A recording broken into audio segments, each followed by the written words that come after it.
Good morning friends. आज हम लोग को पढ़ना है फिजिक्स का फर्स्ट पेपर। ठीक है, फर्स्ट पेपर में फिजिक्स के पहला चैप्टर है अपेक्षिता, जिसको इंग्लिश में बोलते हैं रिलेटिविटी।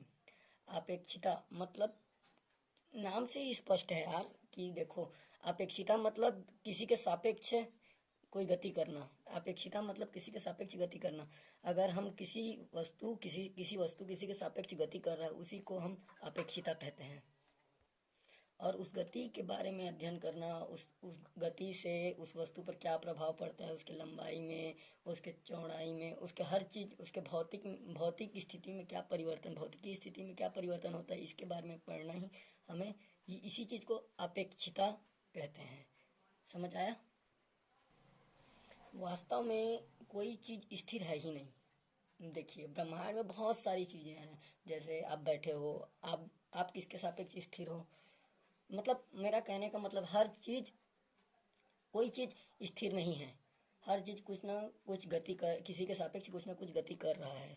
समझ रहे हो? जैसे कि आप बोल दोगे जैसे मैं बैठा हूँ तो आप स्थिर हो। अब हमें अपेक्षिता को समझने के लिए सबसे पहले क्या समझना पड़ेगा, आपको पता है? विराम अवस्था और गत्यावस्था। समझ रहे? विराम अवस्था, विराम मतलब रुका हुआ, रुकने वाला अवस्था। गति अवस्था, गत्यावस्था मतलब चलने वाला अवस्था। समझ रहे हो? देखो, तो जैसे कि चलता हुआ कार रहेगा, स्कूटर रहेगा, और जैसे हम लोग कोई पत्थर फेंक रहे हैं, गति करता हुआ पत्थर रहेगा, उड़ती हुई चिड़िया रहेगी। ये सब किसी के सापेक्ष, मतलब किसी के सापेक्ष मतलब जैसे आप स्थिर हो, ठीक है, आप खड़े हो यहाँ पर, कहीं पर खड़े हो, उसके सापेक्ष कार आगे बढ़ रहा है, तो आपके सापेक्ष वो मतलब आपके रिस्पेक्ट में वह गति कर रहा है। इसी चीज को क्या बोलते हैं? मतलब गत्यावस्था। वो गति में गति कर रहा है, इसी के साथ मतलब ये गत्यावस्था की उदाहरण है। और इसी प्रकार जैसे कि अब हम लोग बोल सकते हैं, जैसे कोई पत्थर हम लोग के पृथ्वी पे रखा हुआ है, कोई पत्थर, कोई कुर्सी, ठीक है, मतलब ये किसी के सापेक्ष गति नहीं कर रहा है। हमारे नजरों में हमारे जो हम जो मतलब ऑब्जर्व कर पा रहे हैं, देख पा रहे हैं, उसमें वह गति नहीं कर पा रहा है, वह विराम है। समझ रहे हो मेरी बात? जैसे कि वह मतलब स्थिर है, तो उसको क्या बोलेंगे हम लोग? विराम अवस्था। इसी को अब समझ गया अंतर? क्लियर?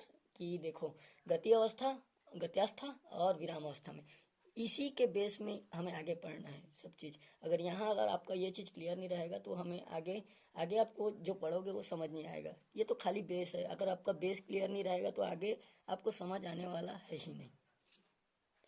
तो परिभाषा क्या बोल सकते हैं हम लोग स्थिर अवस्था या विराम अवस्था की? बताओ। ये कोई वस्तु जो अपने वातावरण तथा आसपास की अन्य सभी वस्तुओं के सापेक्ष स्थिर रहती है। जैसे मैंने कहा, जैसे आप ऑब्जर्व कर रहे हो, किसी चीज को देख रहे हो, मतलब चेक कर रहे हो, समझो ना, ठीक है, तो आपके सापेक्ष वह जो वस्तु को आप देख रहे हो, वह वस्तु विराम है, स्थिर है, मतलब रुका हुआ है, ठीक है। समय समय के साथ अपनी स्थिति नहीं बदलती। मतलब देखो, आपका 1 सेकंड, 2 सेकंड, 3 सेकंड हो गया, तब भी वो वहीं पर है। पत्थर जहाँ जैसे जमीन पे रखे हुए, जमीन पर वो रखा हुआ है, वो अपना पोजीशन चेंज नहीं कर रहा है। उसको क्या बोलेंगे हम? स्थिर अवस्था या विराम अवस्था। तथा जब कोई वस्तु समय के साथ अपनी स्थिति भी परिवर्तन करे तो उसे क्या कहेंगे? गति अवस्था। समझ रहे हो? जैसे 1 सेकंड में पत्थर यहाँ था, अब पत्थर को फेंके हम, हाथ से जोर से पत्थर फेंके ऊपर की तरफ, अब ऊपर फेंके या लंबवत फेंके या सीधा फेंके, किधर भी फेंको, ठीक है, तो वो 1 सेकंड में इतने, 1 सेकंड में माना कि वो 2 मीटर दूरी पर है, फिर 2 सेकंड में वो 10 मीटर चला गया। मतलब अपना अवस्था, अपना स्थिति स्थिति चेंज किया ना, इसी को बोलते हैं गति अवस्था। Is that clear? अब एक चीज बताओ, जैसे कि देखो, अब जो हम लोग अभी पढ़े हैं, गति अवस्था, गत्यावस्था, विरामावस्था, ऐसा मतलब ये जो परिभाषाएं मैंने आपको बताई है, ये सब सापेक्षिक परिभाषाएं हैं। मतलब एक बोल सकते हो, एकदम एक्यूरेट सही नहीं है, एकदम हमें 100% 100% सही नहीं है। मतलब समझ रहे हो? जैसे कि फिजिक्स में ऐसा होता है यार, अब फाइनल ईयर का फिजिक्स जब पढ़ोगे ना, तब लगेगा। जो पीछे में आप जो नियम पढ़े हो ना, न्यूटन के नियम, जो जो जितना सारा, जो बहुत सारा जो नियम पढ़ के आए हो, वो सब नियम ना क्वांटम फिजिक्स में लगता ही नहीं है। पता है आपको? आपको मतलब ये इंटरेस्टिंग सब्जेक्ट क्यों होता है पता है? फाइनल ईयर का फिजिक्स इंटरेस्टिंग इसलिए है क्योंकि इसमें क्वांटम है। क्वांटम फिजिक्स ही ना, क्वांटम फिजिक्स पढ़ने से दिमाग घूमने लगता है यार, सीधी बात आपको बताऊं तो। देखो, मतलब जैसे हम लोग जो पीछे से पढ़ के आए, जब कोई वस्तु स्थिर है, मतलब बहुत सारा नियम यार, जो नियम बड़े बड़े स्थूल कण में लगता है वो नियम, वो नहीं लगता, वो नियम नहीं लगता है क्वांटम फिजिक्स में। मतलब क्वांटम फिजिक्स उस नियम, वो जो नियम हम लोग पीछे पढ़ के आए हैं वो नियम, जैसे वो जो जो लॉ है, जो रूल रेगुलेशन पढ़े हैं, न्यूटन का लॉ, बहुत सारा लिया, बहुत सारा, वो सब लॉ को गलत साबित करता है। ये जब कोई वस्तु मतलब क्वांटम कर रहे और जो प्रकाश के वेग से अगर कोई वस्तु गति करते रहे, वो सब लॉ वो पीछे के लॉ को गलत साबित कर देता है। हाँ, तो मैं कहाँ पर था, देखो, मतलब कोई वस्तु स्थिर नहीं है, न न ही गति अवस्था में है। मतलब देखो, जैसे कि हम लोग को कैसे में पता चलेगा जब कोई वस्तु स्थिर है या कोई वस्तु गति अवस्था में है। जैसे कोई वस्तु, जैसे जो वस्तु को देख रहा है, किसी चीज को चेक करना है कि गति अवस्था में है या यह विराम अवस्था में है, तो हमें चेक करने के लिए सबसे पहले क्या करना पड़ेगा, कोई किसी वस्तु के सापेक्ष हमें देखना पड़ेगा। जैसे अब पंखा, मतलब पत्थर को फेंके हम, तो हम लोग खड़े रहेंगे, ऑब्जर्वर मतलब जो रहेगा चेक करने वाला, वही वो स्थिर रहेगा, उसके सापेक्ष गति करेगा ना। उसके सापेक्ष, किसी के सापेक्ष कोई चीज गति करता है, तब हमें पता चलता है वह स्थिर अवस्था में है कि विराम अवस्था में है। तो देखो ना, तो हम स्थिर अवस्था में है क्योंकि पृथ्वी भी तो घूम रहा है ना, पृथ्वी भी गोल घूम रहा है, पृथ्वी भी चक्कर कर रहा है, चक्कर सूर्य की चक्कर लगा रहा है, परिक्रमण कर रहा है।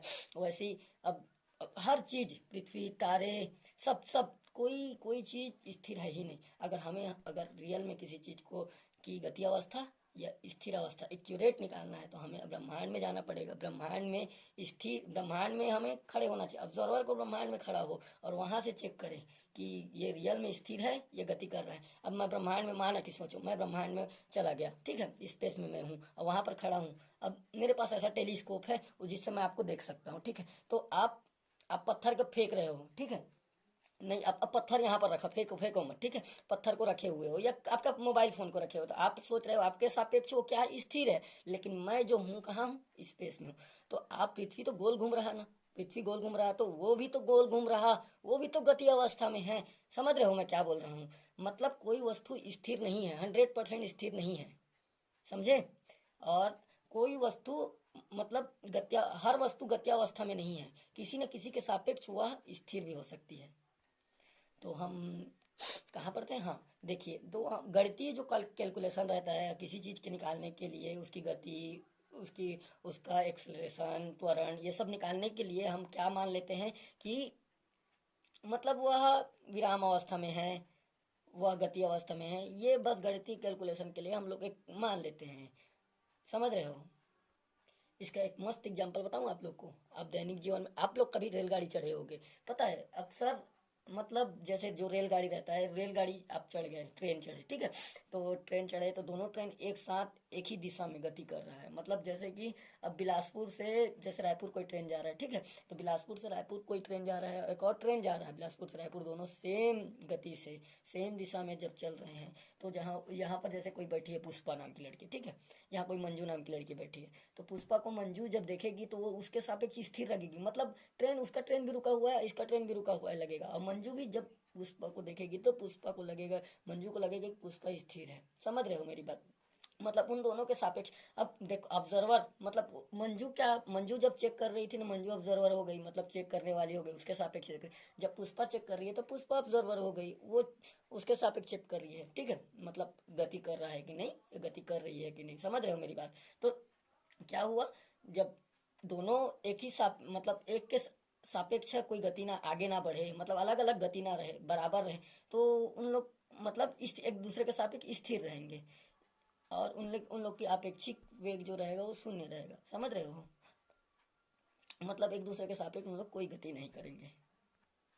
अब अब मैं डिटेल से पढ़ाना चाहूँ तो बहुत लंबा वीडियो हो जाएगा, और मेरा कैपेसिटी नहीं है यार कि इतना बड़ा बड़ा वीडियो बना सकूं, और आपका भी कोई कैपेसिटी नहीं है कि आप दिन भर खाली फिजिक्स ही पढ़ सको। और पढ़ाना चाहें, बताना चाहें तो बहुत सारी बातें हैं। तो देखो, सबसे मुद्दे की बात यह है, हम लोग को इसमें क्या, रिलेटिविटी पढ़ रहे हैं, उसमें सबसे पहले हम लोग को बात पता चलना चाहिए, मतलब यूज होगा निर्देश तंत्र। निर्देश तंत्र बार बार आएगा। निर्देश तंत्र किसको बोलते हैं, हम लोग जिसके सापेक्ष, ठीक है, जिस वस्तु या वस्तु के सापेक्ष गति करती है कोई वस्तु, उसको निर्देश तंत्र बोलते हैं। मतलब कि ऑब्जर्वर बोल रहा था ना मैं, मतलब जो पुष्पा थी, जब पुष्पा चेक कर रही थी मंजू का स्थिति तो पुष्पा थी, ठीक है, निर्देश तंत्र। और निर्देश तंत्र वो भी थी पुष्पा। मंजू थी जब पुष्पा के लिए चेक कर रही थी, पुष्पा जब जो ट्रेन में बैठी थी वो आगे बढ़ रही थी तो क्या, वो पुष्पा थी, पुष्पा क्या थी, निर्देश तंत्र, ठीक है। तो उसका परिभाषा क्या हो जाएगा, वह तंत्र, तंत्र मतलब सिस्टम, सिस्टम मतलब समझ रहे हो ना यार, सिस्टम, ठीक है। अब मैं क्या समझाऊं, पहली बार पढ़ा रहा है ना, थोड़ा एडजस्ट कर लिया करो, ठीक है। वह तंत्र जिसके सापेक्ष किसी वस्तु की स्थिति अथवा गति बताई जाती है उसे निर्देश तंत्र कहते हैं। मतलब मैं बोला ना, ऑब्जर्वर जिसके सापेक्ष हम किसी के सापेक्ष, मैं खड़ा हूँ पत्थर फेंक रहा हूँ, मेरे सापेक्ष स्थिति बता रहे हैं हम, तो मतलब मैं क्या हूँ, निर्देश तंत्र। चलो अब दूसरा, मतलब अब निर्देश तंत्र पढ़ लिया। निर्देश तंत्र क्या होता है, मतलब अभी बताया ना आप लोग को, वह तंत्र जिसके सापेक्ष हम किसी वस्तु की स्थिति या गति का वर्णन करते हैं, बताया जाता है, जिसके सापेक्ष उसको क्या बोलते हैं, निर्देश तंत्र। निर्देश तंत्र कितने टाइप के होते हैं, दो टाइप के होते हैं, एक इनर्शियल, एक नॉन इनर्शियल, ठीक है। इनर्शियल फ्रेम किसको बोलते हैं, जड़त्वी फ्रेम, जड़त्वी फ्रेम। और एक और होता है अजड़त्वी फ्रेम। जड़त्व तो पढ़े हुए हो आप, पहले तो पढ़े ही होगे, और तो बच्चा बच्चा जानता है यार। जड़त्व, जड़त्व का नियम कौन नहीं जानता, न्यूटन का पहला नियम क्या है, जड़त्व का नियम। न्यूटन का दूसरा नियम सब किसी को पता रहता है, बहुत लोग को पता रहता है। अब तो आप फाइनल ईयर में, आपको पता ही होगा। न्यूटन का दूसरा नियम सबसे हार्ड है, ठीक है, बेस नियम वही है, उससे सब नियम बनता है, न्यूटन का दूसरा नियम, ठीक। उसके बाद न्यूटन का तीसरा नियम। तो न्यूटन का पहला नियम क्या था, जब कोई वस्तु स्थिर है तो वह स्थिर रहेगी, जब कोई वस्तु गति अवस्था में है तो गति अवस्था में रहेगी, जब तक उसमें कोई बाहबल ना लगाया जाए, समझ रहे हो। तो मतलब मैं स्थिर हूँ तो स्थिर ही रहूंगा जब तक मेरे कोई धक्का ना दे, समझ रहे हो ना। मैं खड़ा हूँ तो खड़ा ही रहूँ, जब तक मेरा कोई धक्का ना, तब तक मैं नहीं गिरूंगा। इसी को बोलते हैं जड़त्व, ठीक है। तो जड़त्वीय फ्रेम जिसमें न्यूटन का नियम लागू हो, मतलब जो न्यूटन के तीन नियम है। पहला नियम क्या था, पहला नियम, जब कोई वस्तु स्थिर है तो स्थिर रहेगी जब तक उसमें कोई बाह्य बल ना लगाया जाए, ठीक है। दूसरा नियम, संवेग में परिवर्तन की दर बल के अनुक्रमानुपाती होती है, मतलब इस नियम F equal to m a, ये तो पढ़े ही होगे। अब तीसरा नियम क्या है, हर क्रिया के पीछे प्रतिक्रिया होती है, मतलब जितना बल हम लगाते हैं उसके पीछे प्रतिक्रिया बल लगती है, ठीक है। तो पहला पहला लॉ है हम लोग का, क्या है, देखिए पहला लॉ है, मतलब पहला लॉ नहीं बोल सकता उसको मैं, जैसे जो है हम लोग पढ़े निर्देश तंत्र, जो निर्देश तंत्र पढ़े हुए हैं निर्देश तंत्र, और निर्देश तंत्र के दो पार्ट हैं, पहला जड़त्वीय निर्देश तंत्र, ठीक है, जड़त्वीय निर्देश तंत्र, और दूसरा है अजड़त्वीय निर्देश तंत्र, ठीक है। तो जड़त्वीय निर्देश तंत्र उसको बोलेंगे जिसमें न्यूटन का नियम लागू होता है, न्यूटन का नियम जिसमें लागू हो उसको क्या बोलते हैं, जड़त्वीय निर्देश तंत्र, इनर्शियल फ्रेम्स ऑफ रेफरेंस। और ठीक है, और अजड़त्वीय निर्देश तंत्र के non inertial frame of reference, जिसमें न्यूटन का नियम लागू मत हो ना हो, उसको क्या बोलते हैं, अजड़त्वीय निर्देश तंत्र, समझे। अब बताओ, अब मैं बताता हूँ आपको जड़त्वीय निर्देश फ्रेम किसको बोलते हैं, ठीक है। फ्रेम भी बोल सकते हो या तंत्र, जड़त्वीय निर्देश तंत्र भी बोल सकते हो, ठीक है, कोई दिक्कत नहीं है ऐसे में। लेकिन जड़त्वीय निर्देश फ्रेम बुक में लिखा है, जानते तो बिलासपुर यूनिवर्सिटी को, अटल बिहारी वाजपेयी यूनिवर्सिटी ऐसा यूनिवर्सिटी है जो बुक में लिखा वही लिखो भाई, उसके अलावा कुछ और लिखोगे तो क्या पता काट दे, डर लगता है यार। और अब इधर तो सब जनरल प्रमोशन मिला है, आप लोग को क्या पता बीएससी कितना हार्ड है, पता भी है, पढ़ोगे तब पता चलेगा। हम तो साला अब क्या बताएं यार, बहुत हार्ड है फिजिक्स। हाँ, फिजिक्स भी, और मैथ्स, मैथ्स का तो कोचिंग कर ही लो। मैथ्स फाइनल ईयर का मैथ्स मेरे हिसाब से तो इतना टफ है, इतना टफ है, मेरे हिसाब से। मैं तो पढ़ ही नहीं पा रहा था, मेरे को तो लग रहा था जब ये फिजिक्स तो पढ़ लिया था, मैं पूरा फिजिक्स पढ़ लिया था, फाइनल ईयर का पूरा फिजिक्स क्लियर था। फिजिक्स फिजिक्स का डर नहीं था। सीएस तो केमिस्ट्री के डर से लिए थे, लेकिन जो जो है मैथ्स, जो मैथ्स है ना, मैथ पढ़ते तो थे, सर का वीडियो देखते थे, अल्फा सर से मैं सब्सक्रिप्शन लिया था, अल्फा सर का वीडियो घर में देखते थे, लेकिन क्या पढ़ते इतना सारा रहता था कि पीछे आगे का पढ़ते थे तो पीछे का बोलते थे, पीछे का पढ़ते थे तो आगे का बोलते थे। अगर एग्जाम हो जाता तो पक्का फेल हो जाता टाइप लगता है मेरे को मैथ्स में। मेरे को ना पता है, नॉलेज नहीं था कि बीएससी में ऑनर्स सब्जेक्ट होता है, खाली फिजिक्स को लेके पढ़ सकते हो और मैथ्स को लेकर पढ़ सकते हो, मेरे को ये सब पता नहीं था। जब मैं 12th से बीएससी करने आया, मैं केमिस्ट्री के डर से सीएस ले लिया। अब बाद में पता चला कि सीएस भी थोड़ा खतरनाक सब्जेक्ट है, जब हायर एजुकेशन में आते जाओगे तब ना जाके पता चलेगा कौन सब्जेक्ट कैसा है। हाँ, मैं कहाँ पर था, जड़त्वीय निर्देश फ्रेम, ठीक है। जड़त्वीय निर्देश फ्रेम किसको बोलते हैं, वे निर्देश फ्रेम जो एक दूसरे के सापेक्ष स्थिर हो, मतलब मैं खड़ा हूँ, और यहाँ पर जैसे कि कोई कैमरामैन खड़ा है या कोई खड़ा है, मोबाइल खड़ा है, तो मेरे सापेक्ष वो स्थिर है। या मेरे साथ साथ जैसे मैं बताया ट्रेन एक साथ गति कर रहा था, वह एक समान वेग से गति कर रहा था, उसको क्या बोलेंगे? जड़त्वीय निर्देश तंत्र। मतलब एक समान वेग से कोई दो वस्तु गति करते रहेंगे। जैसे कोई, मैं अब नाम ले दिया था, जैसे कि क्या क्या नाम लिया था यार, भूल गया मैं। पुष्पा और मंजू बोला था शायद। पुष्पा को एस मान लो और मंजू को एस डेस मान लो। एस और एस डेस एक दूसरे के सापेक्ष एक समान वेग से गति करेंगे तो उन लोग क्या कहलाएंगे? जड़त्वीय निर्देश फ्रेम। और अगर एस और एस डेस एक दूसरे के सापेक्ष, मतलब पुष्पा और मंजू एक दूसरे के सापेक्ष खड़े हैं, स्थिर है, तो अब क्या कहलाएंगे? जड़त्वीय निर्देश तंत्र। अब एक दूसरे के सापेक्ष स्थिर हैं, मतलब कोई गति नहीं कर रहे हैं, और एक दूसरे के सापेक्ष एक समान वेग से गति कर रहे हैं, मतलब उनमें कोई त्वरण है ही नहीं। त्वरण समझते हो? त्वरण क्या होता है? वेग में परिवर्तन की दर को त्वरण कहते हैं। अर्थात देखो, वेग में कुछ परिवर्तन हो उसको क्या बोलेंगे? वेग में कुछ चेंजेस हो, मतलब जैसे कि पहले 10 किलोमीटर की स्पीड से चल रहा था, अब 8 किलोमीटर हो गया, अब 6 किलोमीटर हो गया, अब 4 किलोमीटर, मतलब परिवर्तन हो रहा है। ऐसा परिवर्तन मतलब, लेकिन एक समान किसको बोलेंगे? जो 10 किलोमीटर पर, मतलब 10 किलोमीटर प्रति सेकंड के स्पीड से जो चल रहा था, वो 10 किलोमीटर प्रति सेकंड की स्पीड से चलता ही रहे, चलता ही रहे, चलता ही रहे, एक समान रहे, वो खत्म ना हो। ठीक है, मतलब घटे मत। मेरा बात समझ रहे हो आप? लेकिन जो त्वरण होता है, तो जब तक वेग में परिवर्तन नहीं होगा तो त्वरण कहाँ से उत्पन्न होगा? समझ रहे? तो त्वरण पहले, जैसे कि एस डेस में, एस डेस का जो त्वरण रहेगा, एस डेस का जो वेग रहेगा, वो एस के सापेक्ष उतना ही वेग रहेगा। मतलब मंजू जितना स्पीड से चलते रहेगी उतनी स्पीड से पुष्पा भी चलते रहेगी। मतलब इसमें त्वरण होगा ही नहीं, त्वरण का कोई गुंजाइश ही नहीं है। उसको क्या बोलते हैं? जड़त्वीय निर्देश। और इसके जस्ट अपोजिट है, जिसमें त्वरण हो, मतलब वेग में परिवर्तन हो, ठीक है, उसको क्या बोलेंगे? अजड़त्वीय निर्देश तंत्र। और जड़त्वीय निर्देश तंत्र को पहचान करने के एक और तरीका, जैसे मैं समझा था शुरू शुरू जब पढ़ता था, तो जो कोई भी चीज घूर्णी गति करता है, ठीक है, रोटेशन, रोट क्या बोलेंगे इंग्लिश में यार, इंग्लिश मीडियम का नहीं हूं मैं क्या बोले? रोटेटरी मोशन करेगा कोई, मतलब घूर्णी गति करेगा, गोल गोल घूमेगा, उसको क्या बोलेंगे हम? अजड़त्वीय निर्देश तंत्र।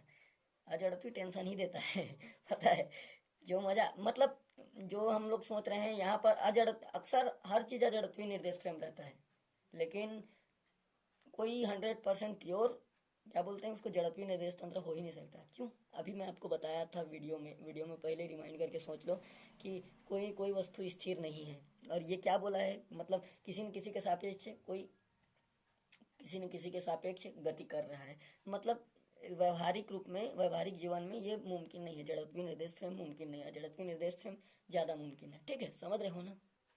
चलो अब हम लोग ये ट्राई करते हैं। चलो पहला, अब मेरा परीक्षा बोर्ड को ध्यान मत देना, ठीक है, मैं कुछ भी लिख दे रहता हूँ, क्योंकि कॉपी में ढूंढने से मिलता नहीं है यार। इससे अच्छा ना, मेरा परीक्षा बोर्ड है, मतलब मेरा परीक्षा सार है, मैं लिखो, लिखना है तो उसमें ही लिखो। मेरे को ही तो पढ़ना है, मेरे को पढ़ने के लिए तो खरीदा था, इसीलिए मैं जो रहता है मन में उसको लिख ही देता हूँ।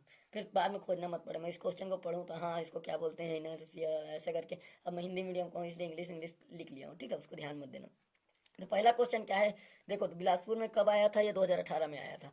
5 साल का अनसॉल्व पढ़ोगे तो 70 से 80% क्वेश्चन आपका बन जाएगा यार। 70 से 80% क्वेश्चन, 80% तक तो मैं गारंटी ले सकता हूँ। 80%, 70-80% तक क्वेश्चन आपका बन ही जाएगा। इतना क्वेश्चन बन जा रहा बीएससी में तो बहुत है। 100% पढ़ना है आपको तो आप बुक पढ़िए, ठीक है। और हर बच्चों को 100%, मतलब 100% कोई चीज़, 100% तो कार्नो इंजन भी नहीं दक्षता दे सकता यार। 99% डेटॉल जम्स मारता है। 99%, 100% कुछ चीज़ हो ही नहीं सकता। अगर कोई चीज़ 100% देने लगे तो हमें, मतलब इंसान अमर हो जाएगा हर चीज़, कोई इंजन, कोई कोई सभी चीज़ 100%, कुछ ना कुछ एनर्जी लॉस होता है। 100% कोई चीज़ एक्यूरेट रहता ही नहीं है, ठीक है। तो पहला क्वेश्चन क्या है? जड़त्वीय तथा अजड़त्वीय निर्देश फ्रेमों की व्याख्या कीजिए। इसको क्या बोलेंगे? इनर्शियल फ्रेम और non inertial frame of reference क्या हम लोग को डिटेल देना, व्याख्या करना है, ठीक है। अभी आपको बताया था मैं क्या किसको उसको बोलते हैं, ध्यान में है ना? इनमें अंतर स्पष्ट कीजिए। जड़त्वीय अजड़त्वीय निर्देश तंत्र के संदर्भ में छद्म बल का अर्थ स्पष्ट कीजिए। छद्म बल मतलब आभासी बल, याद रखना क्या चीज? छद्म बल मतलब आभासी बल। क्या पढ़ना है? जड़त्वीय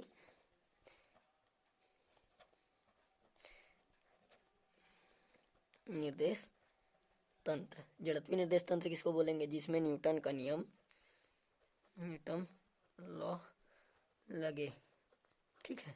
न्यूटन नियम लॉ, मतलब न्यूटन का जो नियम है वो इसमें लागू हो, उसको क्या बोलेंगे हम लोग, जड़त्वीय निर्देश तंत्र। ठीक है, तो न्यूटन का नियम पहला, जब कोई वस्तु स्थिर है वो वाला छोड़ो, सेकेंड लॉ सबसे मेन रहता है। एफ इक्वल टू क्या होता है उसमें, एम। एम क्या है, मास। ए क्या है, त्वरण। ठीक है, मास या एक्सेलरेशन बोल सकते हैं। ठीक है, द्रव्यमान। और ये क्या है, एफ इक्वल टू मतलब बल, मतलब जैसे कि बल बराबर क्या होता है, द्रव्यमान गुणित त्वरण। ठीक है, तो क्या हम लोग क्या पढ़ना हम लोग, न्यूटन के नियम के अनुसार, जब देखो न्यूटन का नियम क्या बोलता है हम लोग का, सेकेंड लॉ, जब कोई वस्तु पर हम लोग कोई बाह्य बल नहीं लगाते तब वस्तु स्थिर रहती है या तो गति अवस्था में रहती है, अर्थात वह नियत वेग से गति करती है। ठीक है, उसका गति जो रहता है वो नियत रहता है, ना तो आगे बढ़, मतलब स्थिर है तो स्थिर रहेगी, गति कर रही है तो गति करते ही रहेगी। अर्थात एफ इक्वल टू, अगर हम लोग जीरो देते हैं, मतलब बाह्य बल नहीं लगाते हैं, एफ इक्वल टू जीरो, बाह्य बल नहीं लगाते हैं, ठीक है, तो जो हम लोग का गति में परिवर्तन रहेगा, मतलब गति में परिवर्तन को क्या बोलते हैं, एक्सेलरेशन, ए त्वरण, वो जीरो हो जाएगा। ठीक है, जबकि आर इक्वल टू क्या होता है, आर इक्वल टू ये फॉर्मूला है। ठीक है, आर इक्वल टू क्या होता है, एक्स आई कैप, ये तो पढ़े हुए हो यार, मैथ्स में पढ़े थे हम लोग, क्या बोलते हैं, वेक्टर वाले जो चैप्टर था ना, वेक्टर वाला जो बुक था, फर्स्ट ईयर है सेकेंड ईयर में था, उसमें पढ़े था, वाई जे कैप जेड के कैप, ये आर इक्वल टू रहता है। ठीक है, जो रहता है, तो अब हमको इसमें आर क्या है पता है, दूरी बोल सकते हो। ठीक है, दूरी बोल सकते हो। तो एफ इक्वल टू हम लोग क्या लिख सकते हैं, d v by d t लिख सकते हैं ना। तो अगर अब v का वैल्यू, v क्या है इसमें, वेग में परिवर्तन की दर को क्या बोलते हैं, बल बोलते हैं। ठीक है, वेग में परिवर्तन की दर को बल बोलते हैं। ठीक है, वेग में जितना परिवर्तन हुआ उसको बल बोलेंगे हम लोग। तो क्या होगा, v, जो v को अब एक्स, मतलब v को और क्या क्या लिख सकते हैं, v इक्वल टू क्या होता है, d r by d t. R क्या है इसमें, दूरी। ठीक है, इसमें नहीं, देखो आर इसमें क्या है, दूरी, D r by d t लिख सकते हैं। ठीक है, तो क्या होगा, एफ इक्वल टू, अब देखो v के जगह में आर पुट कर दो तो क्या हो जाएगा, डी आर कैप लगा दो, अब वेक्टर ले रहे हैं तो डी टी स्क्वायर हो जाएगा ना, और ये का इसका स्क्वायर हो जाएगा, समझ रहे हो। ये जो वैल्यू है v का, वो वैल्यू के यहाँ पर रख दिए, तो d का डी स्क्वायर हो जाएगा, डी टी दो ठो, डी टी का स्क्वायर हो जाएगा, समझ रहे हैं ना। एफ इक्वल टू क्या हो जाएगा, d square r cap d t square हो जाएगा। लेकिन हम लोग देखो, हम लोग क्या मान रहे हैं, जड़त्वीय निर्देश तंत्र में बल तो लग ही नहीं रहा, बल नहीं लग रहा। ठीक है, बल नहीं लग रहा तो क्या होगा, एफ इक्वल टू जीरो हो जाएगा, मतलब d square r vector d t square equal to क्या हो जाएगा, जीरो हो जाएगा। अब आर का वैल्यू हमको क्या पता है, इतना है, ये है आर का वैल्यू, ये पता है हम लोग को, आर का वैल्यू रख देते हैं D square d t square. अब अलग अलग होगा ना अवकलन, इसका भी अवकलन होगा, इसका भी अवकलन होगा, इसका भी अवकलन होगा, तो क्या हो जाएगा, यहाँ पर x i cap plus d square d t square y j cap plus d square d t square, क्या हो जाएगा, जेड के कैप इक्वल टू क्या हो जाएगा, जीरो। अब देखो आई कैप जे कैप जेड कैप, कहीं ना कहीं ये चीज एक्स आई, याद रखना, मैं कोड, मतलब मेरा कोडिंग है, मैं पढ़ा था उसमें, मतलब ये एक्स अक्ष को दर्शाता है, ये वाई अक्ष को दर्शाता है, और ये जेड अक्ष को दर्शाता है। ठीक है, अक्ष अक्ष अक्ष लिखना नहीं है, बस आपको समझाने के लिए बोल रहा मैं, ये मतलब एक्सिस, अलग अलग एक्सिस को दर्शाता है। तो क्या हो जाएगा, d square d t square x, ठीक है, इज इक्वल टू, अलग अलग एक्सिस के बराबर, हर एक्सिस अलग अलग है, हर, तो अलग अलग एक्सिस के बराबर होगा, जैसे x equal to y equal to z हो जाएगा, जेड, समझ गए। ये यहाँ तक अगर आपको पूछे तो पहले आप फॉर्मूला लिख लेना, जैसे क्या पूछे, जड़त्वीय और अजड़त्वीय निर्देश तंत्र की मतलब निर्देश तंत्र किसे कहते हैं, इसकी व्याख्या कीजिए। तो जड़त्वीय निर्देश तंत्र के पहले लिख लेना परिभाषा, जिसमें न्यूटन का नियम लागू हो, उसको क्या बोलते हैं, जड़त्वीय निर्देश तंत्र बोलते हैं। न्यूटन का नियम लिख देना, न्यूटन का नियम है कि यदि कोई पिंड है उस पर कोई बल ना लगाए तो वह नियत रहता है, उसका गति नियत रहता है, उसकी गति में कोई परिवर्तन नहीं होता है, अर्थात उस पर कोई त्वरण उत्पन्न नहीं होता है। फिर डायरेक्ट लिखना है, फिजिकल मतलब कोई त्वरण उत्पन्न नहीं होता है जब कोई बल नहीं लगता, तो F equal to zero, a equal to zero, r equal, जब हम जानते हैं आर इक्वल टू इतना होता है। फिर ये लिखना है F equal to d square r d t square, तो अब जब एफ का वैल्यू हमको पता है, एफ इक्वल टू 0, तो d r square d t square equal to 0 हो जाता है। फिर वैल्यू पुट कर देना, इतना लिखना। फिर इसके नीचे और क्या लिखना है हम मैं आपको बताता हूँ, क्लियर करता हूँ, ठीक है। अब इसके नीचे क्या लिखना है, परीक्षा बोर्ड में दिया हुआ है, इसको मैं आपको क्लियर कर देता हूँ, ठीक है। इतना ही कर सकता हूँ, अब लिख लिख के नहीं पढ़ा सकता, सॉरी उसके लिए। अब धीरे से आदत होते जाएगा तो मैं आपको लिख लिख के समझाते जाऊँगा। ये पहला वीडियो है मेरा अब जिसमें आप पढ़ाने का ट्राई कर रहा। देखो, माना दो निर्देश फ्रेम एस व एस डैश एक ही दिशा में एक समान वेग से गतिमान है। एस और एस डैश को आप लोग सिंपल भाषा में समझने के लिए किसी को भी ले लो, अपने आसपास के कोई फ्रेंड, मोनू या सोनू ले लो, किसी का नाम भी ले लो, मतलब निर्देश फ्रेम मतलब कोई भी इंसान व्यक्ति समझ लो, ठीक है। तो एक समान वेग से क्या कर रहे हैं, गति कर रहे हैं, आगे बढ़ रहे हैं, ठीक है। एक समान वेग से वो आगे बढ़ रहे हैं, अर्थात वे एक दूसरे के सापेक्ष स्थिर है। मतलब बताया था, जो दो ट्रेन आगे बढ़ेगी एक समान स्पीड से, मतलब एक समान गति से, तो स्थिर रहती हैं। अब ठीक है, अब यदि एक पिंड, मतलब अगर बोलो तो पुष्पा या मोनू, ठीक है, ठीक है। अब ये एक पिंड जड़त्वीय फ्रेम एस के सापेक्ष विराम अवस्था में है, तो एस डैश के मतलब एक पिंड, मतलब यहाँ पर कोई पत्थर रखा हुआ है, ठीक है, जैसे कि यहाँ पर, अब कैसे समझाऊँ आपको, बिल्कुल एक पिंड है, ठीक है, ये गति कर रहा है, ये एस है, ये एस डैश है, ठीक है, ये पिंड इस एस डैश है, ठीक है। तो एस के सापेक्ष ये अगर स्थिर है तो एस डैश के सापेक्ष भी स्थिर रहेगा, दोनों सेम वेग से गति कर रहे हैं। मतलब अगर ये दोनों जो रहेंगे एक समान वेग से गति करते रहेंगे, तो जो पिंड रहेगा, ये पिंड रहेगा, इसको यहाँ से जितना देखोगे मतलब इसके सापेक्ष भी स्थिर रहेगा, इसके सापेक्ष भी यह स्थिर रहेगा, समझ रहे हो, यही बोल रहा है, बोलना यही चाहता है ये। अब यदि एक पिंड, हाँ रुको ना, तो अतः दोनों फ्रेमों मतलब एस और एस डैश, ठीक है, दोनों फ्रेमों के लिए पिंड पर लगने वाला बल शून्य होगा। मतलब इसके द्वारा इस पर लगा हुआ बल शून्य होगा, इसके द्वारा इस पर लगा हुआ बल शून्य होगा। अरे यहाँ से धक्का थोड़ी ना दे देगा यार इसको, ये जब बल नहीं लगा रहा है, कहने का मतलब बात को घुमा के रखता है यार, फिजिक्स में घुमाया जाता है बस, ये थोड़ी नहीं। अब इधर ये गति कर रहा है तो इसमें थोड़ी ना प्रभाव पड़ेगा कुछ, इस पिंड में इधर ये जा रहा है, अभी अपने रास्ते में जा रहा है, ठीक है, तो इसमें थोड़ी ना कुछ प्रभाव पड़ेगा। वही बोल रहा है, एस के सापेक्ष इस पर कोई बल नहीं लगेगा, तो एस के सापेक्ष अगर नहीं लग रहा है तो इसी के समान सेम तो यही भी गति कर रहे हैं, इसके सापेक्ष भी इसमें कोई बल नहीं लगेगा। उसी प्रकार यदि कोई पिंड मतलब पिंड ले लेते हैं, ठीक है, ये पिंड ले लिया हम लोग, पिंड, ठीक है। यदि कोई पिंड एस के सापेक्ष किसी त्वरण से गति कर रहा है, मतलब अब फिर ये एस ले लिए, ठीक है। अब ये पहले यहाँ तक पहुँचा 10 किलोमीटर पर सेकेंड था इसकी स्पीड। अब यहाँ तक पहुँचा तो यहाँ पर हो गया 6 किलोमीटर पर सेकेंड, ठीक है, इसका स्पीड, ठीक ना, इतना हो गया। तो मतलब इस दौरान त्वरित गति कर रहा है, और उतना ही त्वरित गति ये भी कर रहा है, ठीक है। ये एस डैश 10 किलोमीटर पर सेकेंड, और यहाँ पर आया 6 किलोमीटर पर सेकेंड, ठीक है, इतना ही गति ये भी कर रहा है।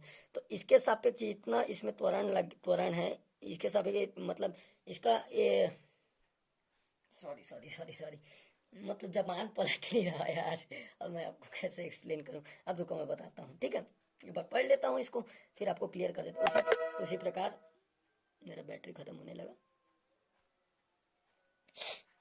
उसी प्रकार देखो क्या बोला है, अतः दोनों निर्देश, उसी प्रकार कोई पिंड एस के प्रेक्षक के सापेक्ष किसी त्वरण से गतिमान है, मतलब एस के सापेक्ष पिंड गतिमान है किसी त्वरण से, तो एस डैश के सापेक्ष भी पिंड उतना ही त्वरण से गतिमान होगा। जो बोला मैं वही है, एस डैश के सापेक्ष, अगर इसके सापेक्ष जितना त्वरण से गतिमान रहेगा उतना ही त्वरण से एस डैश के सापेक्ष भी गतिमान रहेगा यार, obvious सी बात है, क्योंकि दोनों बराबर गति से चल रहे हैं ना।